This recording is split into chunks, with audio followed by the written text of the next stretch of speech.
Hi loves, it's me Vines Vlogs. Ayan, for today's video, nandito tayo sa Tinogtog Falls. Di ko sure if naririnig niyo yung boses ko, but anyway, try ko sigurong edit na lang later. Yan siya, may tubig na ngayon. Umulan kasi. At least may tubig na siya, naabutan natin. At saka nakailang layers itong Tinogtog Falls hanggang sa baba. I think abot ng 3 to 4. Yan, makikita natin sa drone shot ko. Panoorin nyo na lang sa profile ko yung mga drone shots ko dito sa Tinogtog Falls. Ayan.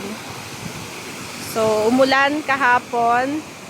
At least may tubig. And ang clear. Kaso, wala kaming dalang damit. Maliligo sana yung kasama ko. Ayan yung kasama ko. Ano na ginagawa niya? And effects. Marunong na tayo parang human drone na effects. Ayan. Trying only. And ayun si Haring Araw. Wala. Hindi masyado. Ayan. Yun lang. So meron kaming binayaran na parking fee. Tapos yung entrance.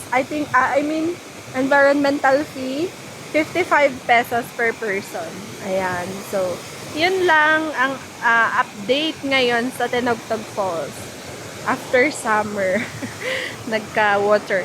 And dyan sa banda dyan, yan yung mga cottages. Madami silang cottage. Pwede kayo mag-cottage. Pero hindi kami nag-cottage.